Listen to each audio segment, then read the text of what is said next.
In 2014, I wrote a blog post to document an event that, although bittersweet, I didn't want to forget. At the time, my son Simon was on the verge of entering his teenage years, and something happened while on vacation that I was afraid wouldn't happen again for a very long time. And I was right. The event I wanted to record was the last time Simon held my hand. Here is a portion of what was written. Last month, we went with my parents to Disneyland. Thanks again, Mom and Dad. I love that place. While we were there, Simon was dying for me to ride Screamin' with him. So I did. When we climbed into our seat, Simon wanted to take a picture to send to my husband to make him jealous because he couldn't come because he had to work. So we did. Then as the coaster pulled into position and the countdown started, Simon said we should hold hands in the air to make sure we kept our hands up for the entire ride. So we did. And somewhere during the screaming and the laughing and the upside down, I realized that this may very well be the last time that Simon, my baby boy, who wasn't such a baby anymore, wants to hold my hand. Suddenly, I couldn't remember the last time that chubby little hand had been slipped inside of mine, and I couldn't breathe. Time was racing by faster than the roller coaster ride, and I just wanted everything to stop. Just stop. Please, make it stop. But then I heard Simon laughing, and I felt his hand holding mine. It was so much more grown up than the chubby little 4-year-old hand that I remembered so well. And I knew there was only one thing I could do. Hold on tight and enjoy the ride. So I did.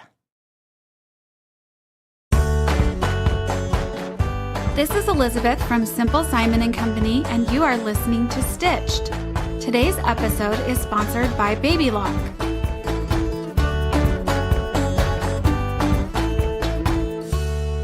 English paper piecing is a historical technique dating back to the 1770s that is used to create quilt tops by hand. This technique requires fabric to be basted or glued over pre-cut paper templates. The paper adds much-needed stability for accuracy while stitching. These fabric-covered templates are then hand-stitched together to create beautiful patterns that eventually come together to create quilt tops. Once these quilt tops are complete, the paper templates are removed, leaving intact designs that are both intricate and unique. Although the origins of paper piecing can be traced back to Great Britain, the name English paper piecing was coined here in the United States during the late 1800s when all things from across the pond were in vogue.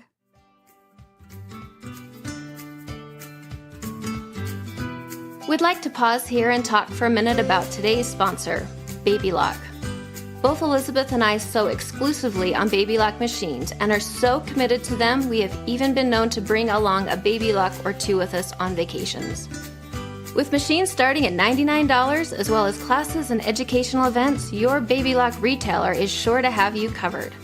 No matter whether you're working on sewing, serging, quilting, or embroidery projects, you can count on them for all your accessory needs. Visit your Baby Lock retailer for the love of sewing. During the 1930s, the United States was suffering from the Great Depression. Materials and funds were on short supply, and it was during this time of famine and crisis that the art of English paper piecing became a staple of quilters across the country.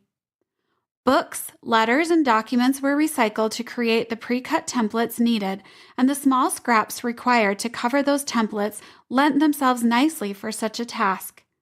Under these circumstances, it is no small surprise that English paper piecing became a nationwide phenomenon.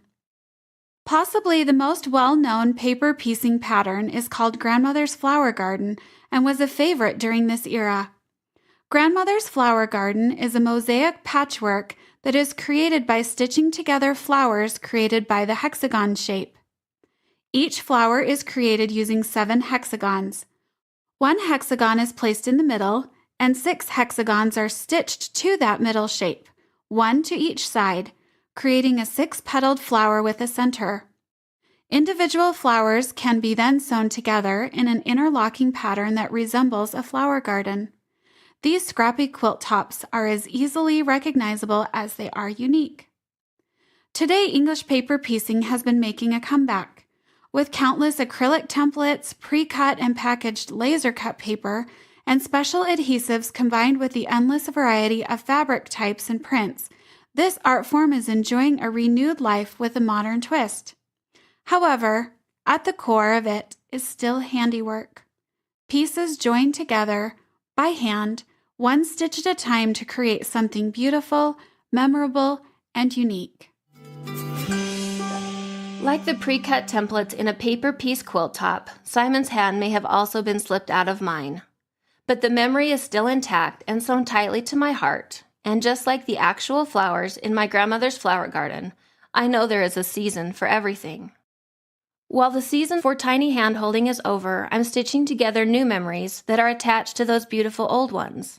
Memories of movies, late-night talking, awkward dance moves, hours of rock climbing, and soda-sipping car rides. And I am confident that each of these scraps, so different than the ones provided earlier, will only add contrast and character to the memory mosaic that I am creating as a mother of a son who I love very, very much.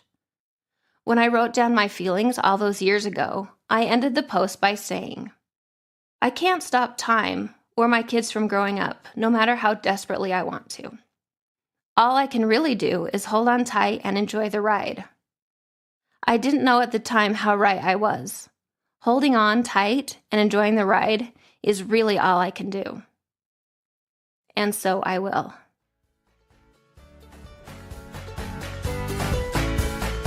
For more stories, projects, and quilt tutorials, visit us over at www.simplesimonandco.com. There you can find a variety of different English paper piecing projects, including several holiday-themed creations.